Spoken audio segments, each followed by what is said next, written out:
Përshëndetje të nderuar miqtë mi. Ja ku po ritakohemi ditën e sotme me historinë e radhës, një histori që në fakt është shumë e dhimbshme. Një histori që mua kur më kam bëritur në redaksi nuk doja ta besoj që ekzistojnë meshkuj të këtill dhe ekzistojnë fenomene të këtilla. Para se ta lexoj historinë, do t'ua tregoj për çfarë bëhet fjalë. Do me thënë, bëhet fjalë për një vajzë e cila i ka besuar shumë një mashkullit dashurisë së jetës së tij, e ka zhvirgjëruar dhe më pas, do me thënë, ky djali e njofton me shokun e tij dhe këto shokët kryejnë marrëdhënie seksuale me këtë vajzën. Ndahet kjo vajza, shpëton prej këtij djalit, martohet dhe këtë pengun nuk e di njeri në botë. Rrëfimi fillon kështu. Ka histori që bartim me vete për vite të tëra. Ka kujtime që nuk ikin. Edhe kur në fund ndërtojmë jetën, vendin edhe familjen. Ka momente që ndoshta nuk i kemi treguar kur me zë të lartë, por që brënda nesh flasin çdo ditë. Edhe kur ne përpiqemi t'i heshtim, ky është rrëfimi im, dua të mbetem anonime, i vërtet, i dhimbshëm dhe për herë të parë po e them këtë gjë. Në atë kohë isha një vajzë shumë e re, etur për të besuar tek dikush. Ndoshta e etur për të dashur dhe për të ndjerë e rëndësishme. Nuk kërkoja shumë nga jeta. Doja vetëm të përjetoja ndjenjën e sigurisë të një personi që mendoja se mua më kuptonte. Ai ishte ai lloj djali që të jepte përshtypjen se të njeh më mirë se ti e njeh veten. Fliste butë, buzëqeshte atëherë kur më kapte mua pasiguria. Më thoshte fjalë që as nuk i kisha dëgjuar ndonjëherë më parë dhe këtë unë e quajta dashuri. E quajta fat. Mendoja se më në fund jeta po më jepte dikë që do të më kthente besimin tek njerëzit. Me zemrën e një vajze që sapo mësonte çfarë ishte dashuria, unë i besova. Dhe atij besimi i alash një pjesë shumë të rëndësishme të vetes time. Diçka që unë e ruaja me kujdes, me turp dhe me frikë. Por edhe me shpresën se një ditë do ta ndaja me dikë që do të më vlerësonte mua. Por jeta ka mënyrën e vet të errët për të treguar të vërtetat. Pas atij momenti që mendova se do të na afronte më shumë, diçka ndryshoi. Ai filloi të ftohej, filloi të vononte përgjigjet, filloi të mos kishte më interesin që kishte më parë.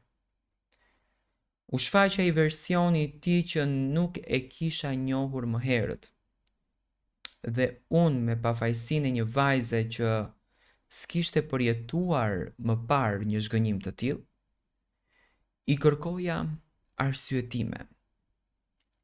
Mendoja se ishte i zënë, mendoja se ndoshta kishte probleme familjare, i gjeja arsye që ndoshta nuk ekzistonin fare.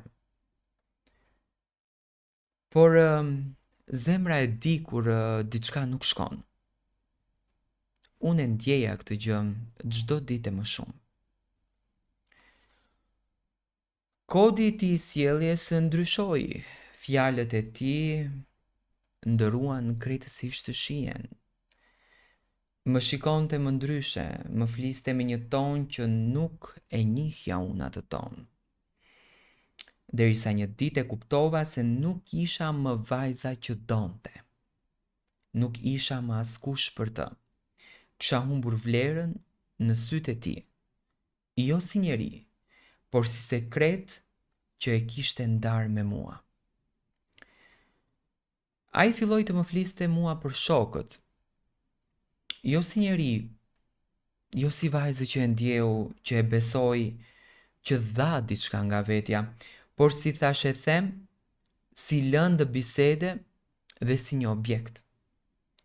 E kuptova nga mënyra si më shikonin, nga mënyra si më qeshnin, nga mënyra si më përgjonin kur kalonim diku, nga ato sy që diqnin dhe jo nga dëshyra, por nga cinzimi edhe nga tallja.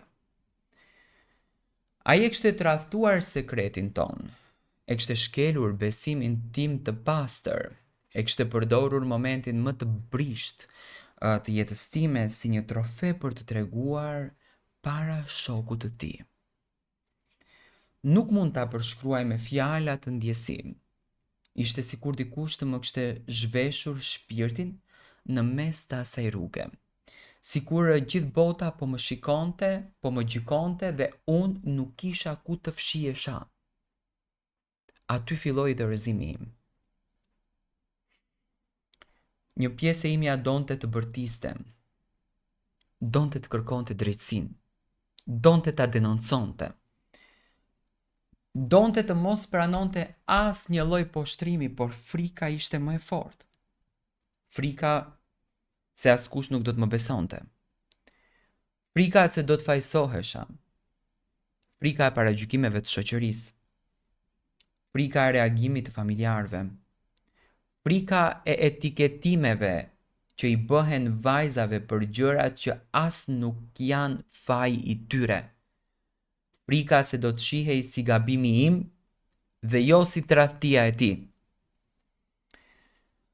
Dhe kështu në heshta, e mbajta brenda vetes gjithçka, e lash të më gëryen të dale nga dalë, vit pas viti. Por ajo që ndodhi nuk më dëmtoi vetëm atëherë. Më ndryshoi mënyrën se si e shikoja veten. Ma uli vetbesimin. Më la me ndjesi faj edhe pse nuk kisha faj. Dhe më bëri të mos u besoja më burrave për një kohë të gjatë. Nanta më gjente shpesh duke qarë në heshtje. Ditët kalonin me ndjesin se kisha humbur diçka që nuk kthehej më. Dhe jo, nuk e kam fjalën për diçka fizike, por për atë pjesë të shpirtit tim që ishte e pastër, e sinqert, plot besim dhe që u thye. Ju shmanga lidhjeve për një kohë të gjatë. Refuzoja t'i afrohesha dikujt. Kisha frikë se po e përsërisja të njëjtin gabim. Kisha frikë se po e jepja veten dikujt që do të më shkatëronte sërish. Dhe kjo plak nuk u zhduk kur, vetëm mësoj se si të fshihet brenda meje. Kohët kaluan, unë u rita, u poqa. Edhe në një moment të jetës time takova një njeri të mirë. Një burr me zemër të butë, i cili më dha ngrohtësinë që dikur e kërkoja kot te dikush tjetër. Ai më respekton, më do, më trajton si njeriu që unë jam. Jo si sekret, as si një lloj historie. Dhe unë martova me të. Ai nuk e di këtë histori. As unë nuk ka mundur që t'ja tregoj. Jo sepse unë nuk i besoj, por sepse ajo vajza brenda meje ende dridhet sa herë unë kujtoj atë ditë. Ende ka frikën, ende mban faj të parsyetuar. Shpesh kur ai fle, unë e shikoj edhe mendoj. A do të më kuptonte, po t'ja thoja? A do të më shikonte njësoj? Dhe frika për herë të dytë në jetë më bën që unë të hesht. Dhe unë e di se kjo heshtje nuk është e drejtë. As ndaj vetes, as ndaj ti, por disa plak nuk hapen lehtë. Dhe kur ke një njeri të mirë pranë. Sot vendosa të flas, jo për të dukur viktim, jo për të kërkuar ndjes, por për të thënë një të vërtetë që ja kam mohuar vetes për shumë gjatë kohë. Unë nuk kam qenë fajtore, nuk kam qenë vetëm një vajzë që besoi. Kam qenë një vajzë që dha diçka nga vetja dhe u shpërblye me tradhti. Dhe nuk dua që vajzat që dëgjojnë këtë histori të ndjenë të vetme. Nuk dua që askush tjetër të mbaj vite të jetës duke e akuzuar veten për gabimet dhe poshtrimet që i kanë bërë të tjerët. Ky është një hap i parë drejt shërimit. Ndoshta një ditë do të kem forcën t'i them edhe burrit tim. Ndoshta një ditë do të kem forcën të liroj veten nga ky peng. Ndoshta një ditë do të flas pa frikë, pa turp, edhe pa lot. Por sot po filloj këtu, me këtë zë, me këtë rrëfim anonim, me këtë të vërtet që më dhëmb por edhe më çliron. Sepse plagët nuk shërohen duke i fshehur, shërohen duke i pranuar. Dhe duke e ditur se çdo vajzë, çdo grua meriton të dëgjohet, të besohet edhe të respektohet. Kjo është historia ime e gjatë, e heshtur për vite dhe e thënë për herë të parë sot. Unë të them që guximi dhe fjala jote liron krejtësisht shpirtin tënd.